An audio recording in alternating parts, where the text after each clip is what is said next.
Non. Aujourd'hui, li ngay observer sur la scène, les mêmes outils que le PASTEF utilisait pour s'opposer, c'est les mêmes outils que le pouvoir que l'opposition utilise aujourd'hui, en l'occurrence Bougane, en l'occurrence Thierno Bocoum, en l'occurrence mais foofu ñoom ñi ngi xëccoo chef de l'opposition. Oui, mais c'est pas même su fekkente ne gars yi ñu ngi wax ne Amadou Ba moo am légitimité bi. Oui, mais tout ça c'est pas important. Aujourd'hui, le meilleur opposant ne sera pas désigné en fonction de yaay numéro 2 ci élection ou pas, parce que loolu nekkul baromètre. Un opposant, c'est celui qui s'oppose. Si tu es le numéro 2 par les chiffres, alors que tu, en termes d'animation de la démocratie, en termes d'opposition, tu ne fous rien, mais le peuple ne se retrouve pas dans ton opposition. Le peuple s'est retrouvé dans l'opposition de son côté, pourtant Sonko n'était pas deuxième aux élections de 2019. C'était Idrissa Seck. On avait vu que progressivement, Idrissa Seck et Macky Sall allaient se retrouver. Pendant ce temps, Ousmane Sonko occupait l'espace en vraiment s'opposant. Et finalement, nit ñi jox ko nopp. Et c'est tout ça, c'est tout ça qui a mené effectivement le PASTEF au pouvoir. Maintenant, il est très important qu'on ait des gens qui s'opposent. waaw mais soo opposé wu ak ban façon Malal, parce que seetlu nañ ne aussi sénégalais yi dañu exigeant. Parce que opposition dafa am discours boo xam ne peut-être moom mooy permettre nit ñi ñu adopté wu ci say sorties. Par exemple ñu jox la bopp. par exemple tey face à ce régime là ban opposition nga jàpp ni moom. mais opposition bi une opposition qui les met devant leurs incohérences et leurs contradictions. Il y a gis naa ay nit yuy génn Fadel Barro génn na fi wax na fi Bougane génn na fi wax na Thierno Bocoum génn na wax na. am na ci lu ñu wax li nga xamante ne jàpp naa ni effectivement c'est très bien parce que ils ont souligné la question des appels à candidature. Oui, ils ont souligné l'affaire des fonds politiques. Ils ont souligné un certain nombre de manquements. Ouais, non, ça c'est pas un détail. Non, je parle pas de ce que vous avez énuméré tout à l'heure, mais dama ne yenn discours yi nga xam ne dafa xaw a nduroog détail. Oui, non, en fait. Quoi par exemple man li ma. parce que nit ñi ñu ngi wax ne que ni par exemple am na discours yoo xam ne jaruñu ciy dugg. mais n'oublie pas que Pastef aussi est très stratège. Pastef est au pouvoir mais aussi veut donner l'impression de s'opposer.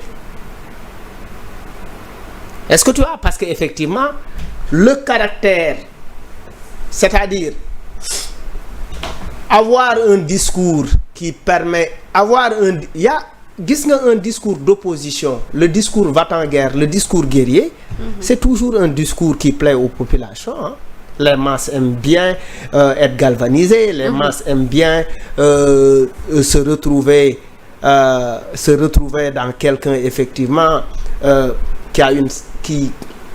qui propose une certaine radicalité, etc., qui s'exprime d'une façon radicale. Loolu lu nit ñi bëgg la.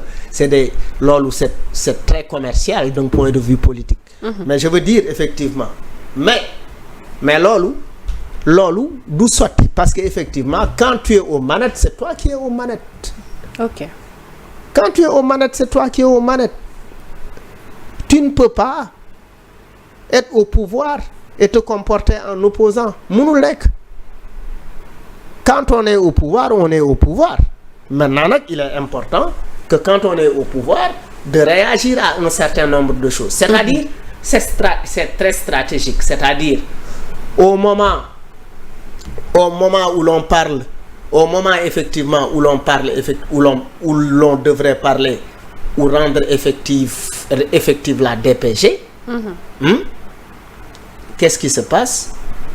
C'est là, on parle de la dissolution de l'Assemblée nationale. De la dissolution de... On a commencé par la dissolution de l'Assemblée nationale. Et après, on parle de la dissolution du Conseil économique, social et environnemental. On parle de la dissolution du HCCT, etc., etc. Donc, en quelque sorte, c'est dire aux gens, ne mettez pas... ne regardez pas ici, regardez là. Loolu aussi, c'est stratégiquement politique.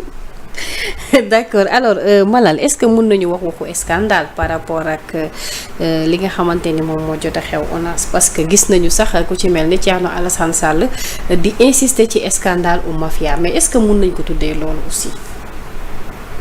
oui pour man ni ma comprendre affaire bi d'abord ce que je n'ai pas compris j'aimerais bien le souligner je n'ai pas compris pourquoi Cheikh Dieye lui-même n'est pas allé faire lui-même la conférence de presse. Ok. Pourquoi il envoie des gens dafa mel ni yow may wax ak yow.